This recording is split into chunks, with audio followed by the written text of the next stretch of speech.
The UK is one of the lowest performers in Europe. It's not working because of absenteeism. It's not working because parents just aren't parenting their children well, so they come to school unable to learn. It's never not working because the system is not fit for purpose. So if we factor in those parents, those figures increase dramatically. And as I say, new parents in the last year, 47% had special needs. That is a much bigger ask than the schools are asked for, because the school doesn't need to give an individualised education to the child. A parent has to. But also trying to teach children the tools for the world that we still don't understand with the pace of change, using the tools from 100 years ago. We are now a service economy. We are no longer a manufacturing economy. And yet we're still trying to teach children to be part of a manufacturing economy. We've got to have conversations about changing it radically, and the same applies to our education system. Why are parents choosing to homeschool their children? Gosh, that's a very wide question. And it actually goes back historically. When I first started home educating my very first home educated child, about 97-98% of parents chose home education as a lifestyle choice, and it was really rare for a parent to come to it for any other reason. Then if we move forward, we have an increasing dissatisfaction with the school system. And say 10-15 years ago, maybe about 10-15% of parents were choosing home education because they were unhappy with the school style of education. They were unhappy with the provision for their individual child. My most recent research, which was in late 2023, shows me that parents coming new to home education within that year had chosen it in 47% of cases. The parent had chosen home education because the school was not meeting their child's special needs, the school was not supporting their child's medical needs, specifically the school was not meeting their child's mental health needs. So in recent times, parents coming new to home education are much more likely to do so because of very serious dissatisfaction with school provision. When you are talking about special needs, are we talking about special needs as most parents would probably associate it with things like autism, perhaps ADHD, Asperger's disorder? Are we talking those special needs? Yes, special needs is it encompasses rather more. It can encompass physical disability. For example, a child might be blind or deaf, but primarily people who are choosing home education, those parents who are choosing it because of what they consider to be their child's unmet special needs, are parents of children with autism, Asperger's, processing disorder, things like complex special needs where the child is physically and psychologically needs. Parents perhaps have children who are unable to communicate. We have mutism is not unknown, particularly in autistic children. And special schools are oversubscribed and underperforming. Okay, so when you say underperforming, what is the cause of underperformance? Is it just that naturally special needs children have got higher requirements of adult input into their education, so the ratios that are normally achieved in your standard school just can't be easily provided? It's partly that, but another aspect of it is when you actually analyse the data for children who have special needs, who are coming new to home education, they tend to be older children. Fewer of them tend to be primary age children. They tend to be senior school children, including in what are known in school as years 9, 10 and 11. And what we find happening is that in the early years, children might get the one-to-one that their EHCP actually suggests that they need. But as the child gets older, there appears to be an assumption within the system that they grow out of those needs and that they can cope, and therefore they don't need the one-to-one. It's a bit like saying to a person with no legs, okay, now you're older, you can walk. Disabilities do not go away. People don't grow out of them. They might develop coping skills, but those coping skills don't necessarily translate into being able to cope within a classroom. And so you do find a reduction in support for children with SEN in older years. You've also got a school system which is broken in many ways. The government makes greater demands on schools to provide greater care. We've now got schools being expected essentially to parent children within the school days and sometimes outside school. And yet the schools aren't provided with greater resources. There is a shortage of trained teachers in schools because a lot of teachers have left the profession due to dissatisfaction. And if I can give you an example of a special needs boy who I'm aware of, who was taken out of the school system. He was taken out of the school system as a teenager, never having spoken a word he was having speech therapy purportedly within school, but he did not speak a word, and his mother had been told not to do the training at home because it would conflict with school. She decided that her child was being failed, and she took him out of school, and within 3 months he said his first word. He said, "Mama." This is a child who had never spoken before, and after nearly, it must have been 7 years in the education system, with purportedly having speech therapy, the child could not speak a word. Yet when his mum decided that she was going to be his teacher, that child started to speak. It's very telling. Do we know the split in homeschooling community, if you like, between children with special needs and perhaps children whose parents just decided that for whatever reason they want to take the responsibility for educating their children? What is that split? Just to be clear, legally, the parent always has responsibility for the child's education. Oh, okay. Even if they send the child to school, the parent remains responsible. It's just how they discharge that responsibility.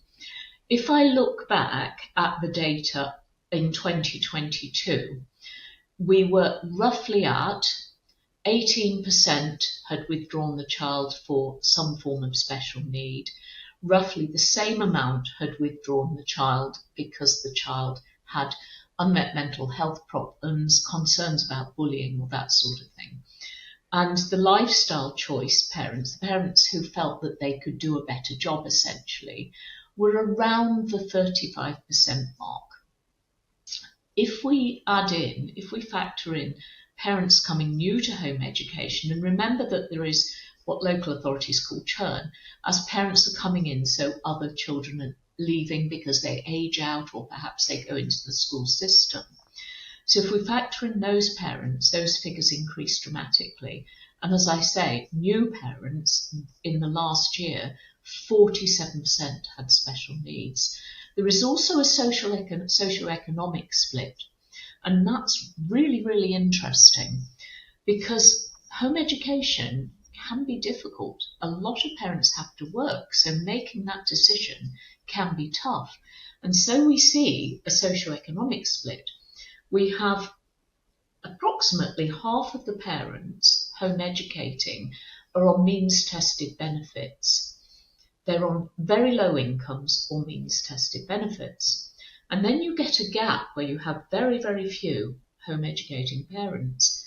And then you get the other half who are fairly well-to-do, higher than average income parents. So it seems to be that those parents on middle incomes, ordinary everyday parents, find it harder to actually commit the whole of one parent's time to educating the child, because financial pressures mean that they have to go out to work. Looking at the statistics, it's very clear to me that if those parents could, a lot of them would be home educating their children. Okay, this is really interesting. This is actually definitely something that I wanted to ask you about. I just want to backtrack a little bit because Of course. I was looking into various ways of schooling. I've got a boy that is just over 2 years old, and I think for me, it's not the special needs that is potentially driving at looking at alternatives. It's my raising concern about what we are seeing in the normal schools and the cultural changes, the pushing certain political narratives that have to be taught to children. It's that is something that I just don't agree with. So for me, when I started looking at it, I definitely came across certain products, let's call them, or services, where you've essentially got an online school. So I'm Yes. trying to essentially define what a homeschooling actually is, because when you start looking into it, you seem to have an array of options that start at parents homeschooling almost the DIY and just teach the children what they think is the best for that child, perhaps follow the child's passion and really narrow down on that specific skill. You then sort of start going through places and organizations that give you materials to go through with your child. You then have got these online schools that certainly do a very good job selling their services, and then all the way into the normal school. So when we are talking about homeschooling, what are we talking about? Okay. If the child is in a school, either an independent school or a state school, then the parent discharges their duty by sending their child to school. If the parent doesn't do that, what the law says is that they must provide an education which is suitable to the child's age, ability, aptitude, and any special needs the child may have. However, that is a much bigger ask than the schools are asked for, because the school doesn't need to give an individualised education to the child. A parent has to. But whilst it's a bigger ask, it also gives the parent complete freedom to provide the education which they feel is most suitable to their child. They choose how the child is educated. And in my experience, parents generally start home educating. If about 90% come straight from the school system, they don't start from the beginning. And they start home educating thinking, we have got to essentially reproduce school at home. And within about 3 months, they're no longer doing that. And that is because schools do school better than school. And parents find that school doesn't actually work at home as they thought it would. And they adapt to their children. And you get a range of ways that parents approach home education, and it is a really wide range. You can start from that reproduction of school at home, which can include registering the child as an online school, and some of them are better than others, just as with any other provision. You register the child at the online school, and your job is to just make sure the child undertakes their learning. You can then go to the very other opposite, which is what people refer to as unschooling. And unschooling done well can actually work miracles with children's education. And it's the most difficult form of home education to do, because the child is educated without realizing they're actually being educated. And the parent does it by simply exposing the child to significant opportunity, taking the parent into the community. The child becomes of the community. They strew materials. They provide lots and lots of opportunity for learning. And it isn't a reneging of responsibility. It's a huge responsibility, because the parent has got to stimulate that child's interest consistently and full time. So those are the different ends of the spectrum. And in between that, we often say every home educator has a different form of home education. But some of the most popular choices are topic-based. So the child will, for example, start a topic. And one very, very good example I'm aware of is a parent whose child decided she wanted to learn about Egypt. Now, children in school learn about Egypt. They might learn about Tutankhamun, the pyramids, even what the Egyptians wore. But this child didn't want to just learn that. She was fully absorbed with her topic. She made Egyptian clothing. She learnt about Egyptian food and made Egyptian food. She studied the difference between the ancient and the modern Egyptians. She made a replica scale model from scratch, making the little bricks of a pyramid herself, calculating it. And then, in addition to that, she programmed her computer to do some hieroglyphics, completely above my pay grade. But what that child had done, she'd followed an interest in Egypt. And in doing so, she'd learnt about biology, environmental sciences, maths, literacy, geography, technology. Every subject came from that. And I say to people, pick up the nearest object. Here on my desk, my nearest object. That's a little bear, and it's made of basalt, which is an igneous rock. I could provide a child's full education from that single object, and so can a parent, because each thing you learn leads to another one. And that's how topic-based learning works. And that child moved on to polar bears after that. You've also got seasonal learning. Seasonal learning is essentially, during the nice weather, the parents travel around the country, go to different places of interest, learn from the world outside. And when the weather becomes less pleasant, they decamp to their house, probably to a room where they sit and do more written work, more reading, more traditional schoolwork. But then when the sun comes out, off they go again. Autonomous learning is very popular, and all that means is that the child has choice.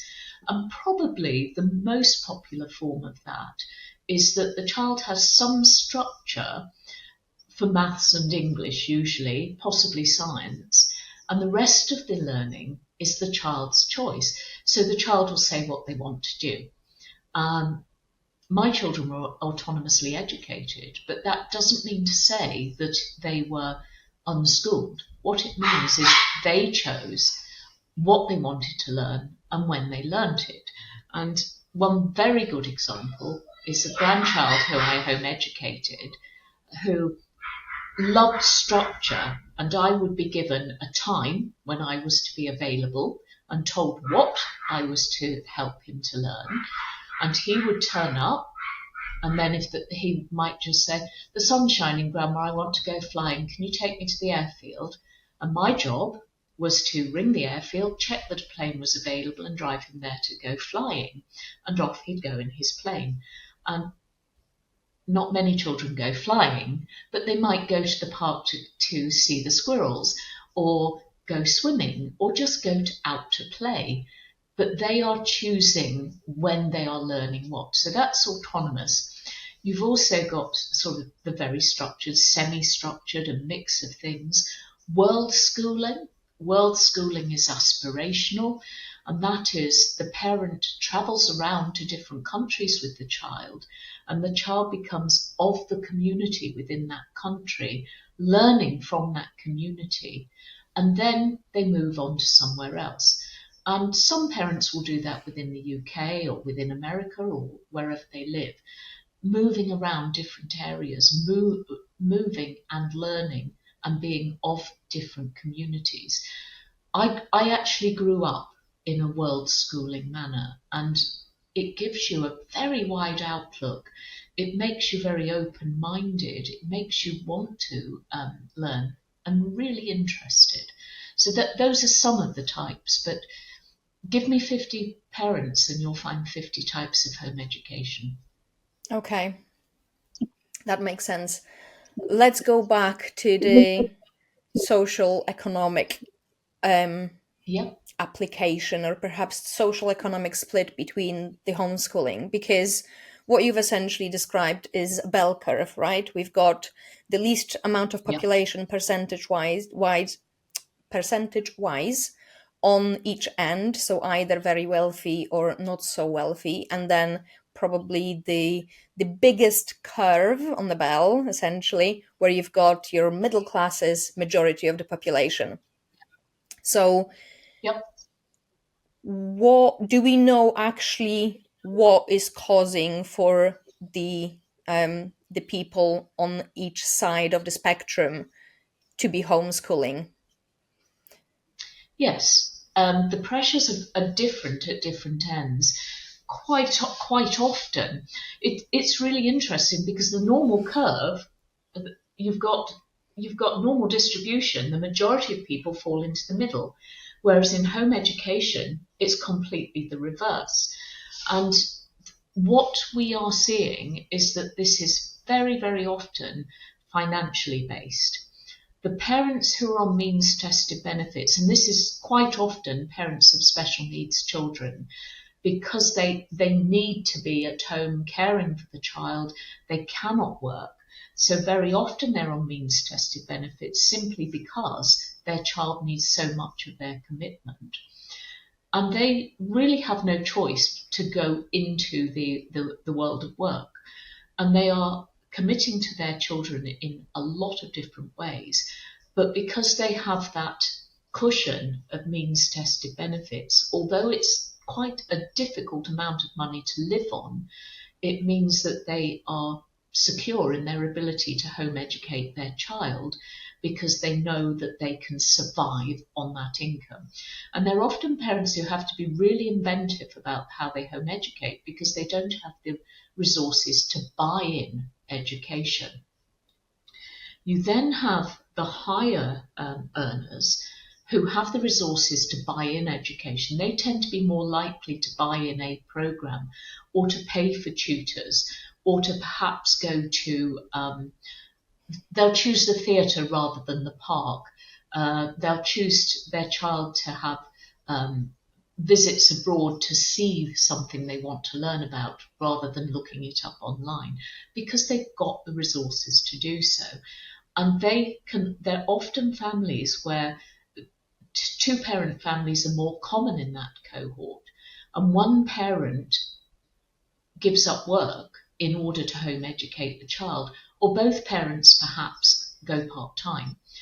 So you then have the cohort in the middle, which would normally be your largest cohort, are those parents who don't have the cushion of means-tested benefits. And very often, the means tested benefit level is not a high income. So these are often not very high income parents. They're just ordinary mums and dads. They're trying to pay their rent and pay their mortgage. Their bills have gone up. They're managing, they're keeping their heads above water, but there's nothing to spare. And those parents really cannot afford for one parent to give up work. Or if they're a single parent, for them to give up work, because if they did, they could not pay their basic bills. And so there is a financial restriction on the ability of parents to home educate. And what you find when they do is they become incredibly resourceful. So mums might, for example, work from home, creating employment for themselves. One mum I know who home educates 8 children, is actually a qualified pediatric physiotherapist, and she's had to reinvent herself doing another role within physiotherapy that she can do at evenings and weekends with independent clients rather than working in the NHS, so that she can educate her children all week. She works all weekend, and I haven't figured out yet when she sleeps. But parents adjust their lifestyles to accommodate their children's education. And as I say, home educating 8 children and working to earn your living, it's just, some of these mums and dads just absolutely amaze me. I mean, it seems almost impossible to someone that, hasn't done it, or perhaps, their Yes. normal routine is to, drop off the kids to nursery or school or whatever, and then sort of go out to earn their living, whether it's part-time, full-time, or whatever setup they've got. Okay, so when Can I we pick up on that go on, point? Can I pick up on that point? of course. It's actually really interesting because during COVID, parents dipped their toes into the water. A lot of those mums and dads who would never have considered home education felt that they were doing something similar. And we had a big rise suddenly in home education. And a lot of that has dropped off when parents have sort of thought it's got a bit much and they're not coping as well as they thought. But we've retained some of those COVID home educators who only really came to it because they found out actually it was realistic to do it during COVID.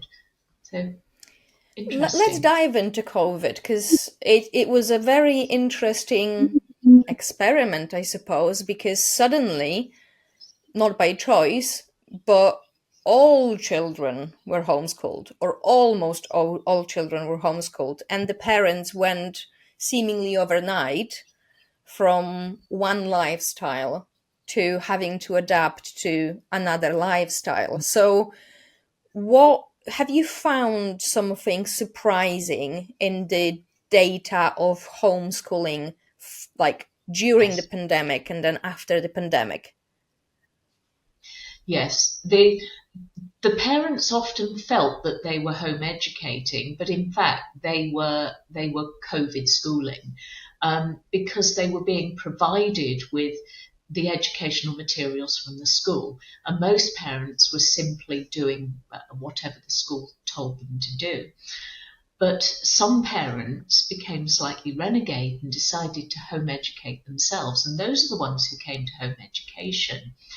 But the ones who received a slightly wrong impression, we suddenly started getting parents saying to us, well, I'm home educating. Who's going to send me the material? Who's going to give me the information I need to home educate my child? And there was an increase in lack of understanding of what home education is. And the media didn't help, because the media was describing lockdown schooling as home education, which of course it Mm-hmm. wasn't. It was a halfway house, and parents coming to home education, we're now seeing a lot more who are doing so, and they feel aggrieved at the lack of provision for home educators. So when I started, we were a rather, shall we say, feisty group whose attitude was, ha, this is down to us, we're going to do it, keep your nose out, nothing to do with you. This is in our hands, we are taking charge and we're going for it. And now we're seeing a much higher level of parents saying, well, actually, I'd like some help, I'd like some support. What can you do to help me to do this? Instead of those of us who were lifestyle choice home educators historically, who just felt it was nobody's business but our own. So we have seen a change in the cohort, a very interesting change, which is quite alien to me as a very old home educator in person. But of course, I'm very familiar with it because of the work I do with home education. You mentioned provisions for home educating. So, does the government or schools, for example, provide any provisions? Or if they do, what provisions are being provided to parents? Or is it very much, if you want to do it on your own, you are on your own? Yes, that's precisely it. Lockdown and COVID actually benefited all home educating families because prior to that, most things, when I started home educating, there was no internet. Everything had to be created by the parent. We're talking about 40 years ago. The parent had to design and create everything. As the internet has developed, so we have seen the development of online provision. And you've got hundreds of online providers, each of them trying to sell their wares, some good, some not so good, most of them somewhere in the middle. But most of them charging a fee. And when lockdown happened, shortly before lockdown happened, the Welsh Government had designed what it called the Hub to provide free lessons, but it was quite small scale. And then lockdown hit, and the government promoted, encouraged, and initially funded the development of an online school which parents could access, Oak National Academy. And when lockdown ended, that carried on without the government support. It's carried on as an institution, really. And a lot of parents are now using those sorts of free facilities. We've also had the development of BBC Bite Size, which is free. We've got Khan Academy, which is free. We've got quite a few providers who are giving some free access to parents. So unlike me, when I started, if I wanted to teach my child a certain mathematical formula that I knew nothing about, I had to go to the library and look it up. Learn Nowadays, it parents can myself. just keyboard, bang, there it is. Oh, there's a video that shows you how. And it's so much easier. But it's also lost some of that personal touch. I much preferred how I did it. And in fact, I home educated children right through to about, must be about 8 or 9 years ago. I finished home educating the last child, but I still support my grandchildren's education, and their input from me is quite heavy. And it is very much geared to personal conversation, explanation, drawing things out for them, rather than here's a video, let's look at it. And modern day parents are very much geared to, oh, let's Google it, let's get a video. And it's funny to me because I'm much older. I think there is always this challenging balance to strike between using enough technology to really make the most out of the learning opportunities and the potential against leaning on it too heavily for convenience reasons, essentially. But it is interesting because some of these softwares that you mentioned, I think specifically Khan Academy, that's the one that teaches maths. It's heavy on maths, isn't it? Yes. Bjorn Lomborg, in his books about, like, what you can invest in the least amount of money to give you the most bucks on the other end in terms of the outcomes, he actually talks about using tablets in schools, especially in, for example, the third world countries. But he also said that it also applies to the West, because what essentially happens is these softwares have got the computation capability that we humans just don't have, and it can individualize the difficulty Yeah. for that specific child, and it can keep giving that child tasks that are at optimal level for learning. And he basically said that from the research that they've done, using that tablet for hour a day gives children 3 years worth of education instead of just 1 year. So they essentially learn at treble the speed that they would be learning just relying on the teachers. Yeah, And I mean, we obviously have got the fact that a teacher with a class of 20 kids, even with the class of 10 kids, they have to take the median approach. They can't focus on the children that are a little bit slower or the children that are faster. So it seems to exactly. be that it's those kids, again, at the ends of the distribution that are not getting the education that they need just simply because there is no such thing as individualized learning in scaled operation or scaled education.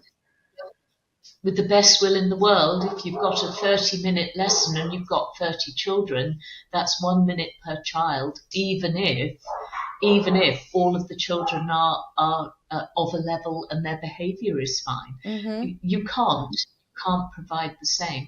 And in fact, an awful lot of independent schools in this country, particularly prep schools, junior school level, use programs in order to boost the children's learning. So the child uses mathletics is a popular one in prep schools, to give an example.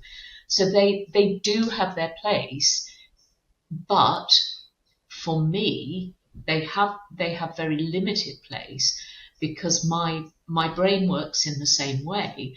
And so when I'm educating a child, their feedback to me is directing where I go.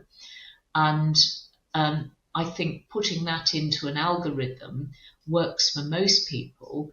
If you happen to have a strange brain, as mine is, it just doesn't work for me. But I don't suggest that parents shouldn't use any digital learning, but I think that you have to balance it. And some of the most precious learning to children, sitting and reading in a book that a squirrel is a grey furry creature or a golden furry creature with a curly tail who climbs up trees and eats nuts, gives you no sense of what one is. But going outside and seeing it, perhaps finding a dead one and holding it, perhaps dissecting it, perhaps sitting in a park for an hour and just feeding it walnuts and it coming up to you, that child never forgets what they've learned. So exposing the child to real life experiences, to practical hands-on learning, to me is one of the huge benefits of home education. And I referred in passing to my grandson going flying.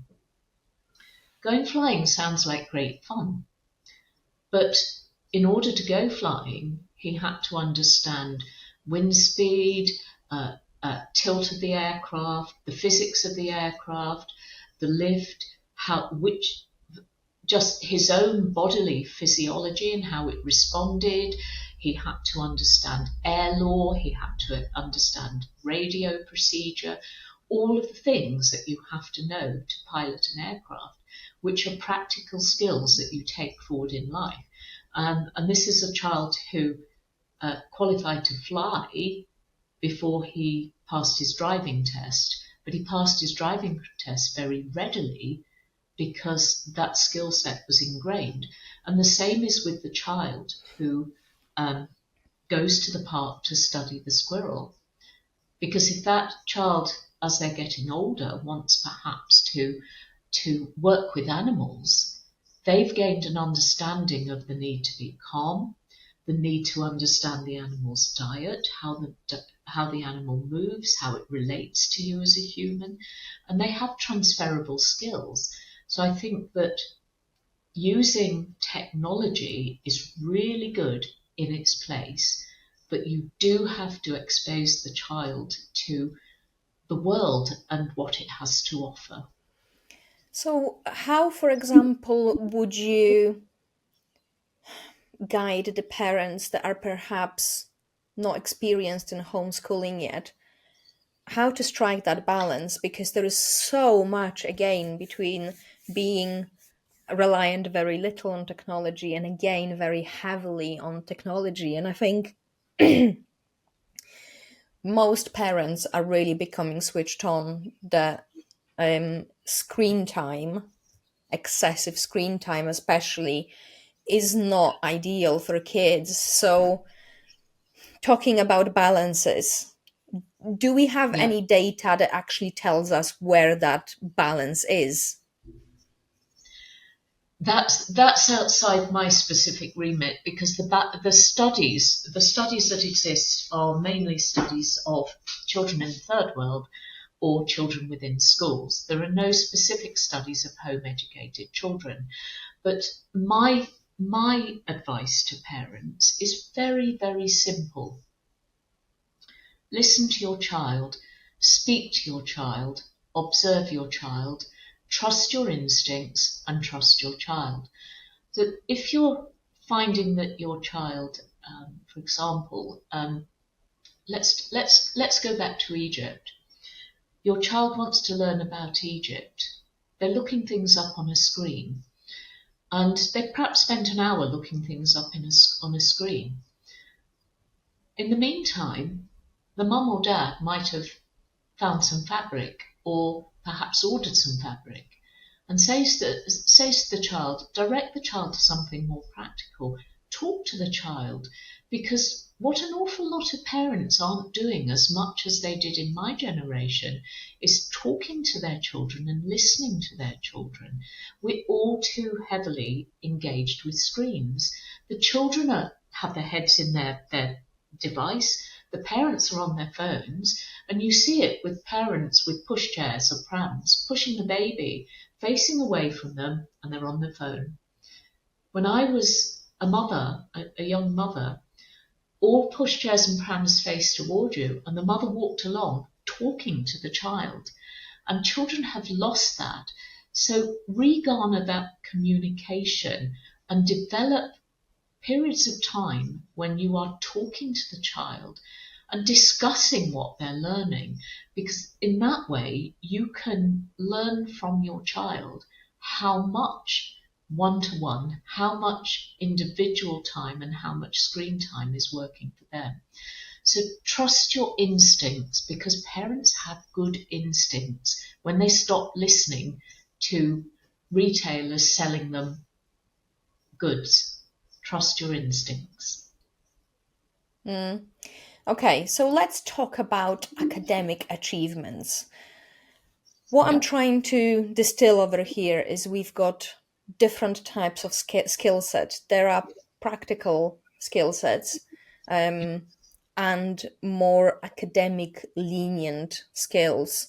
So let's just focus on the academic skills right now. Yep. Am I right in assuming that the kids that are homeschooled are still taking the national tests of competency, such as SATs, GCSEs? Do they still take those tests to check their knowledge? No. No. SATs are not relevant to home education. SATs weren't designed for the child's benefit. They were designed to ascertain whether or not the school was delivering their education programme as expected. Home educated children do not take SATs. Home educated children do not have to take GCSE or A-level or any other exams, but they can choose to do so if they wish to. And you get a split in how children actually finish their education. You get the child whose ambitions or interests are geared more toward academic life. And those children will generally take GCSEs, A-levels or other exams. You get the children whose interests are geared more to other things.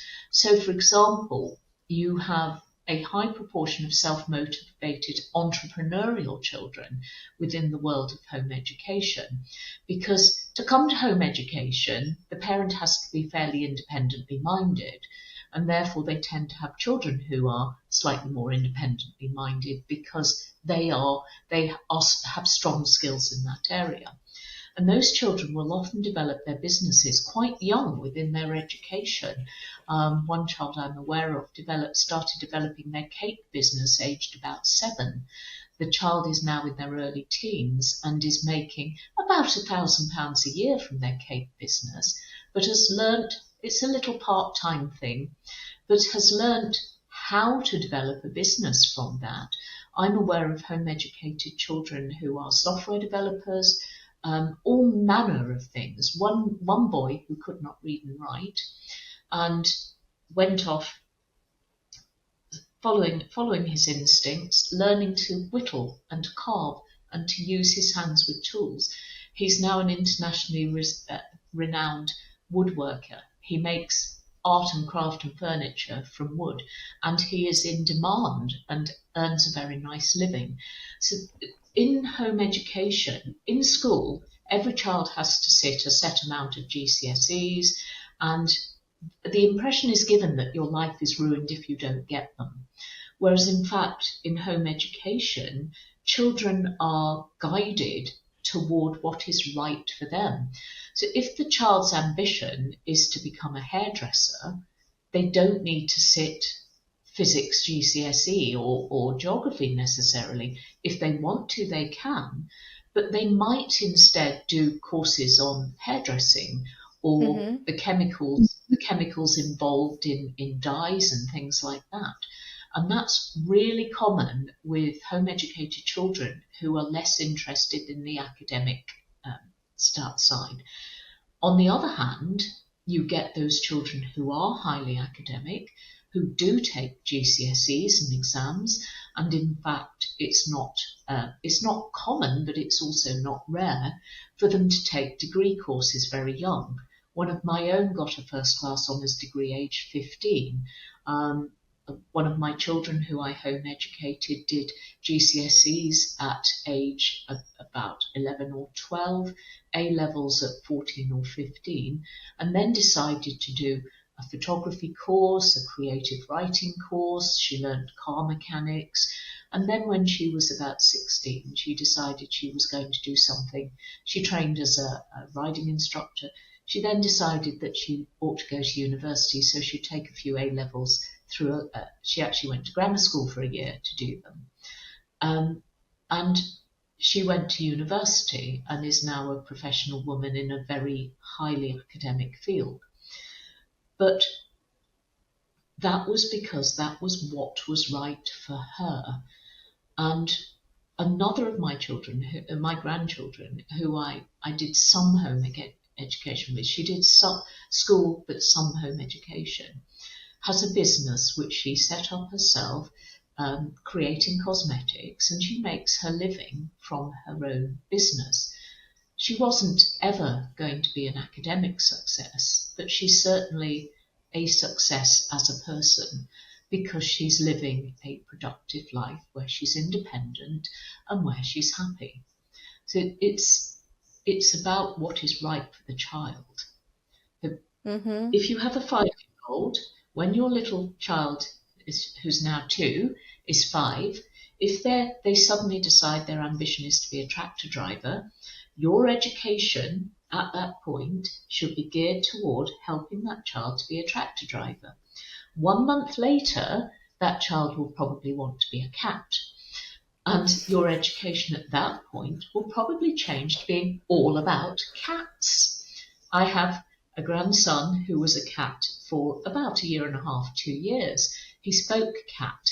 What he doesn't know about cats isn't worth knowing.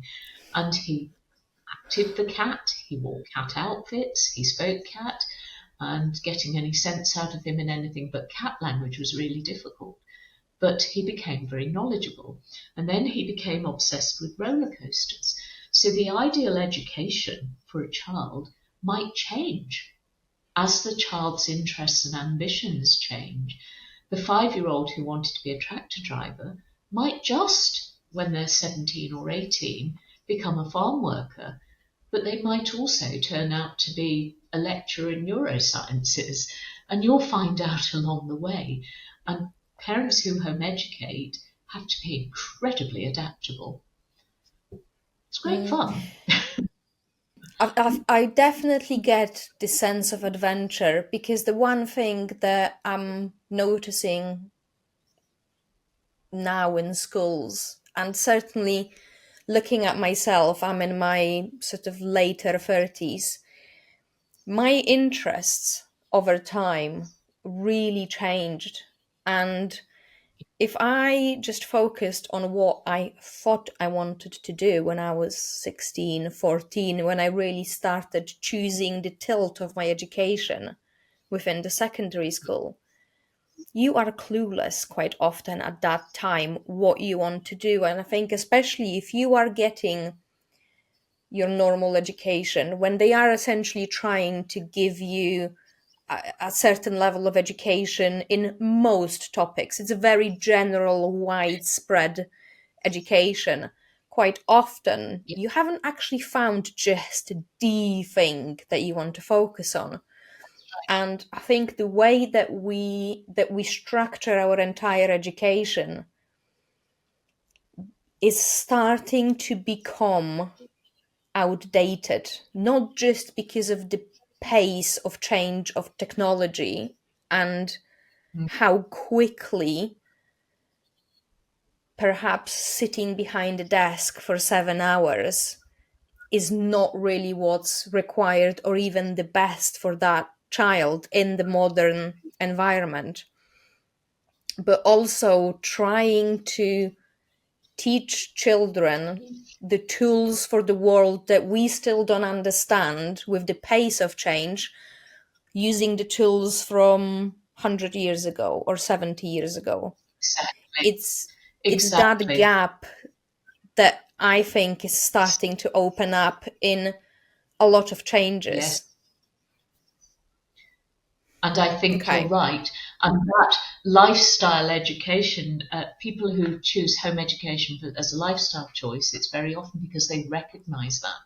The school system is outdated, and those who are in charge of delivering it, producing it, rather than trying to turn it upside down, are actually just trying to tweak what they've got. And really, you can't do that. You've got to overhaul it. I was listening to a program on the radio the other day when uh, a particularly amusing former minister was on the program. And she isn't deliberately amusing, but she does make me laugh because she says things that are so obvious and people are shocked by it. And her comment was, the NHS isn't working. We cannot keep trying to stick a plaster on it. We've got to have conversations about pulling it apart completely and rebuilding it. We've got to have conversations about changing it radically, and the same applies to our education system. We've got to have these conversations, but people are scared of change and they don't do it. And you've got a cohort of home educators who are actually leading the charge toward change. Children don't necessarily, I don't know anybody who wants to sit at a desk being spoon fed information for several hours a day with the people of exactly the same age as them.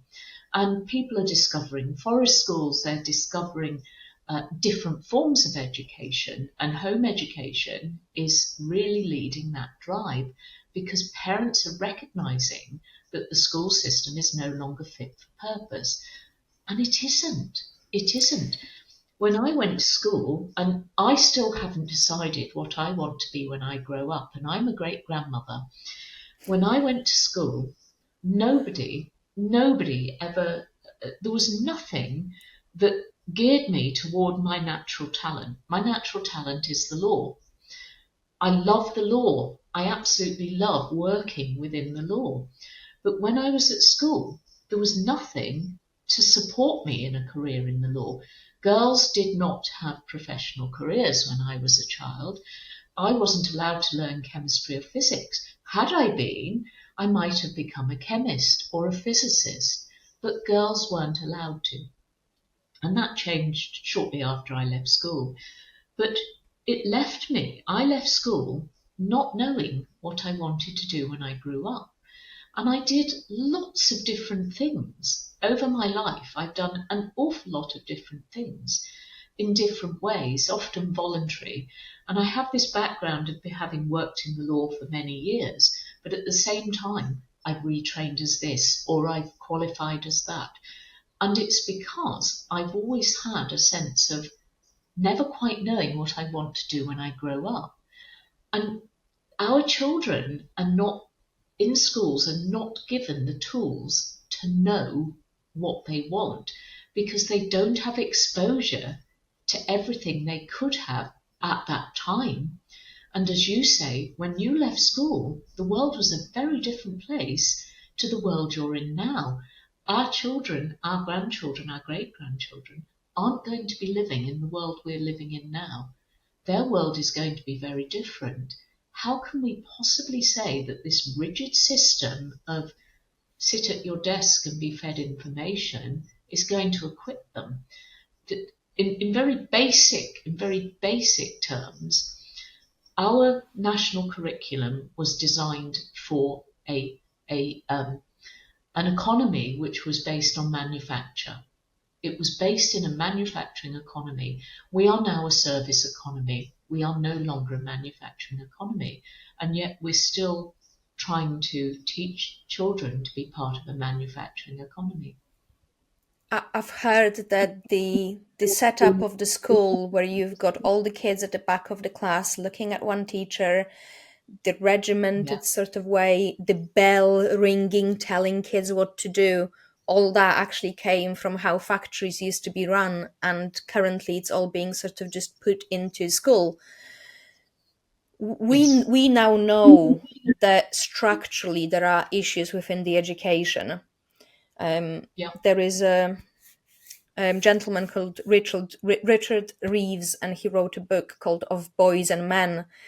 And he goes as Yes. far as suggesting that boys should be starting their education a year later than the girls, simply because their brains are maturing at different speeds, which basically means that when they go into school, which is mainly female, they are labeled and quite often misunderstood as being particularly disruptive.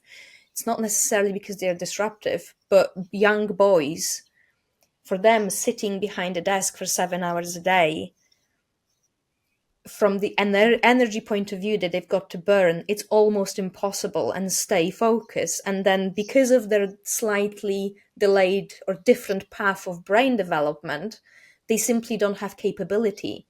So we seem to, within our education system, we seem to have a system that is an old system that we've sort of try and patch up.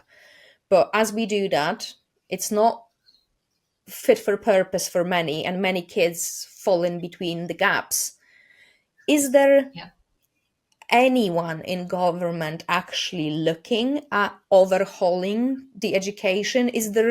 Are there any experts out there that know what they're doing, trying to overhaul education? Or is it There just are no largely due to the market forces, where you've got forest schools and alternatives coming to the market?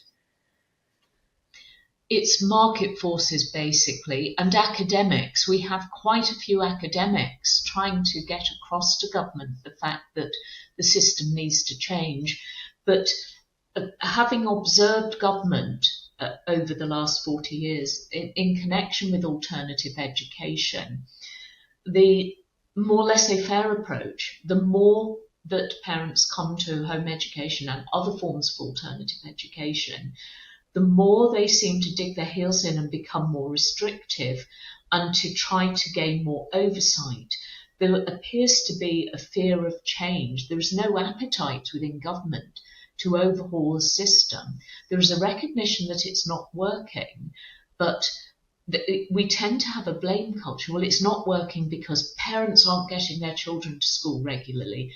It's not working because of absenteeism. It's not working because parents just aren't parenting their children well, so they come to school unable to learn. It's never not working because the system is not fit for purpose. And so what's happening in practice is within academia and within the real world amongst the public, there's increasing recognition of the need for change. But within government, there is increasing resistance to anything different, which translates into desire for increasing regulation. You can see that within the calls for regulation of home education. And these calls Well, initiated in older statesmen, elderly members of the House of Commons and the House of Lords, outraged that parents should be making these decisions themselves, and demanding that parents should have checks in their homes. In Wales, we actually have an education minister who you cannot change law with guidance, but nonetheless, he's published guidance saying that local authorities should insist on seeing a child in their home to ensure that the education is suitable. And this is a minister who publicly states that as far as he's concerned, every child is better off in school. And yet, Welsh schools perform less well than schools do in Northern Ireland, Scotland or England. Overall, the UK, if you look at PISA tables, which assess performance at age 15 to 16 internationally, the UK is one of the lowest performers in Europe. We have among the youngest school start age in Europe. We have the most strict system in Europe, one of the most strict systems in Europe, and we have the least good performance in Europe.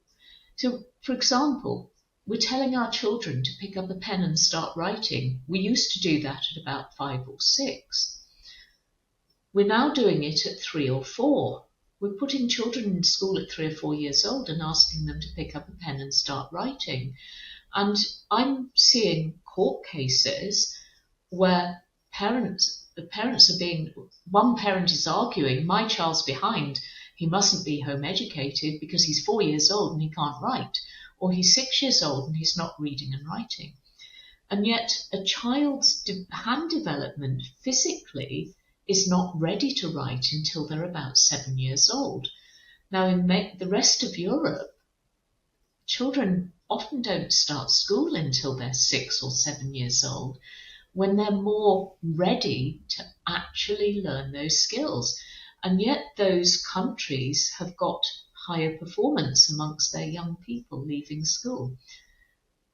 I don't understand why the government does not recognise that and is concentrated on getting children into school. We must ensure 100% attendance. It's just illogical, but I'm just one human, and it needs thousands of us to say it. Okay, so just really quickly, if, for example, parents want to start homeschooling, Yeah. how do they even do that? If the child, for example, hasn't started school, or if they're already in school, but the parent is concerned that it's not right for them. Right. That's very simple. If the child has never started school, you start home educating them by home educating them. You just home educate them. You don't have to notify anybody. If you get an invitation to enroll your child in school, you simply don't enroll your child in school. You are a home educator. You don't have to ask permission. You don't have to tell anyone.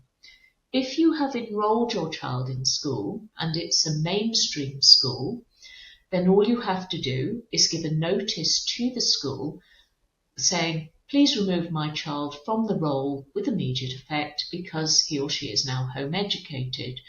The child then immediately is legally a home educated child. If the child has an education, health and care plan, or in Wales has additional learning needs with an independent learning plan, it's exactly the same in a mainstream school. If the child is in a special school, by arrangement with the local authority, the parent must ask the local authority for consent to remove the child from the school roll. It's not consent to home educate, it's consent to remove the child. And that consent must not be unreasonably withheld. If the child is in an independent school, then The child can be removed. You could decide today and remove the child today, but you have contractual obligations, which mean that you have financial liability. So the parent has to give notice to the school. The parent can remove the child, but the parent has to give written notice to the school of the end of their contract. Say, for example, now we're partway through a term, the parent can either leave the child in the school to work out the notice, or they can withdraw the child and pay the notice to the school. So the school will charge you for the contractual term, which is usually one full term. So halfway through a term, you would have to pay the following term. If it's in the school holidays, you would only pay the following term. So that's the only difference with independent school. If the Okay. child is in an independent special school arranged by the parent, it's exactly the same as any other independent school. I hope that made sense. No, it's fascinating, and I can appreciate that there is so much more to learn, and I'm conscious of the time that we've got over here. So, for the people that want to find more about education otherwise and the work that you do, where can they find you online and how you can help them? Educationotherwise.org is our website. We have hundreds and hundreds of resources. We have fact sheets, frequently asked questions, information for parents in all sorts of circumstances. If what the parent needs to ask isn't there, or their case is a bit different, they can email us at enquiries@educationotherwise.org, or they can call us on 0300 124 5690. We're also on Facebook, Education Otherwise. And as we say, we are the home education charity. So if you contact us, the service is professional. We are subject to data protection, so your data is confidential, and we will never ever say that a question is a stupid question. There is no such thing. If you've got a question, we're there to help you. Thank you very much. Thank you for tuning in to Wisdom Rebellion. Before you go, if you enjoyed the conversation, please consider subscribing. It massively helps with keeping the show on the road so we can all build a wiser world together. And if you loved this video, you will also love this one. I'll see you there.